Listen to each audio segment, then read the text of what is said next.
Hello നമസ്കാരം, welcome back to my YouTube channel. ഇന്ന് നമ്മൾ സംസാരിക്കാൻ പോകുന്നത് ഒരു ബ്രൈഡോ ഗ്രൂമോ അല്ലെങ്കിൽ നിങ്ങൾ ഫോട്ടോയ്ക്ക് പോസ്റ്റ് ചെയ്യാൻ പോകുന്ന ഒരാളാണെങ്കിൽ നിങ്ങൾ കണ്ടുപഠിക്കേണ്ട ഒരു വിഭാഗം ആൾക്കാരുണ്ട്. അതാരാന്നറിയോ? രാഷ്ട്രീയക്കാരാണ്. ഇപ്പൊ ഈ രാഷ്ട്രീയക്കാര് ഏതെങ്കിലും ഒരു ഫംഗ്ഷന് അവർ വന്നു കഴിഞ്ഞാൽ അവര് ഫോട്ടോയ്ക്ക് ഇപ്പൊ ഒരു ഉദ്ഘാടന പരിപാടി ആകാം, അല്ലെങ്കിൽ വിളക്ക് കൊടുത്തുന്ന ഒരു പരിപാടി ആകാം, ഒരു നാട മുറിക്കലോ എന്തെങ്കിലും ഒരു പരിപാടി ആയിരിക്കും. അപ്പൊ ഇവര് വന്നു കഴിഞ്ഞാൽ ഇവര് കോൺഷ്യസ് ആവുന്ന ഒരു സാധനമുണ്ട്. ക്യാമറ എവിടെയാണ്, എന്നെ ക്യാമറയിൽ കിട്ടാനായിട്ട് ഞാൻ ഏത് ആംഗിളിൽ നിന്നാലാണ് വൃത്തിയായിട്ട് എന്നെ ക്യാമറയിൽ കിട്ടുക, ഇങ്ങനെയുള്ള കാര്യങ്ങളെ പറ്റിയിട്ട് അവരിങ്ങനെ ചിന്തിച്ചുകൊണ്ടിരിക്കും.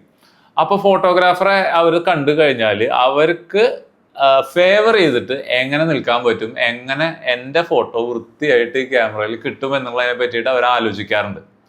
പലപ്പോഴും വെഡ്ഡിങ് ഫോട്ടോഗ്രാഫിയിൽ ഞാൻ കണ്ടിട്ടുള്ള ഒരു കാര്യം, ബ്രൈഡോ ഗ്രൂമോ ഒക്കെ ഇപ്പൊ ഒരു മെയിൻ ഫംഗ്ഷൻ നടക്കണം, താലികെട്ട് പോലുള്ള ഒരു പരിപാടി നടക്കുന്ന സമയത്ത് ക്യാമറ, അതായത് വീഡിയോഗ്രാഫർ എവിടെയാണ്, ഫോട്ടോഗ്രാഫർ എവിടെയാണെന്നുള്ളതിനെ പറ്റിയിട്ടൊന്നും ഒരു തരത്തിലും ചിന്തിക്കാതെ അവർ ചിലപ്പോൾ ഈ താലി കെട്ടണ പയ്യൻ ചിലപ്പോൾ ഇങ്ങനെ സൈഡൊക്കെ കയറി ഇങ്ങനെ നിൽക്കും. എന്ന് പറഞ്ഞാൽ ക്യാമറയ്ക്ക് തീരെ ഫേവർ ചെയ്യാത്ത രീതിയിലൊക്കെ കയറി നിന്ന് താലി കെട്ടുക, അല്ലെങ്കിൽ മോതിരം മാറുന്ന സമയത്ത് ഒട്ടും ഫേവറബിൾ അല്ലാത്ത രീതിയിലേക്കൊക്കെ തിരിഞ്ഞു നിൽക്കുക.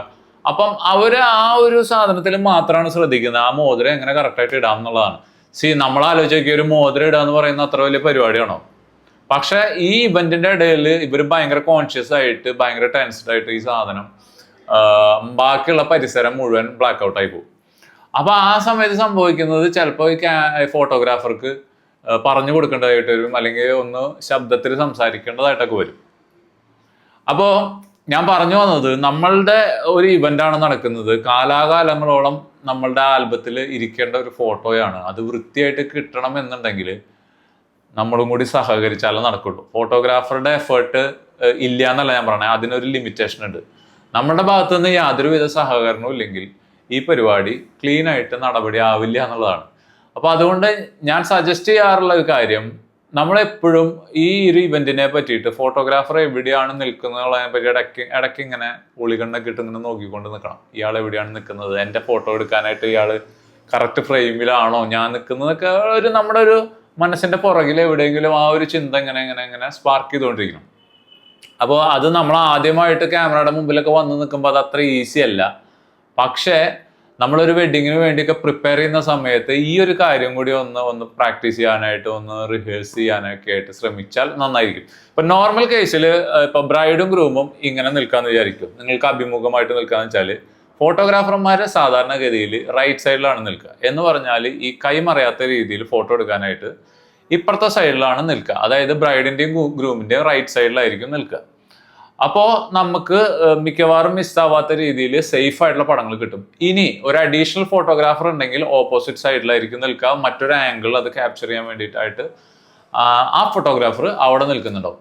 അപ്പം നമ്മൾ എപ്പോഴും ഈ ഒരു കൺസേൺ നമ്മുടെ മൈൻഡിൽ എപ്പോഴും ഉണ്ടാവണം. നമുക്ക് എങ്ങനെ നല്ല ഫോട്ടോസ് നമ്മുടെ എഫേർട്ട് വെച്ചിട്ട് നന്നായിട്ട് ചെയ്യാൻ പറ്റും. അതേപോലെ എക്സ്പ്രഷൻസ് വളരെ പ്രധാനപ്പെട്ട ഒരു ഘടകമാണ്.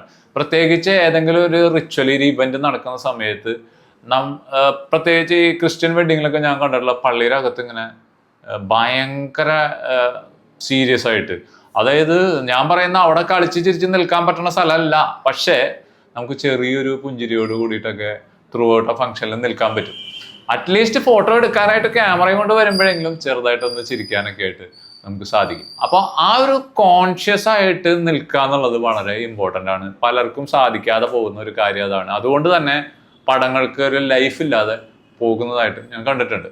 അപ്പോൾ നിങ്ങൾ വെഡിങ്ങിന് വേണ്ടി പ്രിപ്പയർ ചെയ്യുന്ന ആൾക്കാരാണെങ്കിൽ തീർച്ചയായിട്ടും ഇത്തരം കാര്യങ്ങളൊന്ന് ശ്രദ്ധിക്കുന്നത് വളരെ നന്നായിരിക്കും. ഈ വീഡിയോ ഇഷ്ടപ്പെട്ടെങ്കിൽ ഈ ചാനലൊന്ന് സബ്സ്ക്രൈബ് ചെയ്യുക. വെഡിങ് പോലുള്ള ഇവന്റ് റിലേറ്റഡ് ഫോട്ടോഗ്രാഫിയുമായിട്ടുള്ള ബന്ധപ്പെട്ട കാര്യങ്ങൾ നമ്മൾ ഈ ചാനലിൽ ഡിസ്കസ് ചെയ്യുന്നുണ്ട്. സബ്സ്ക്രൈബ് ചെയ്യുക. ഈ വീഡിയോ ആർക്കെങ്കിലും ഉപകാരപ്പെടുമെങ്കിൽ അവർക്കൊന്ന് ഷെയർ ചെയ്ത് കൊടുക്കുക. അടുത്ത വീഡിയോയിൽ കാണാം. അതുവരെ ടേക്ക് കെയർ, ബൈ.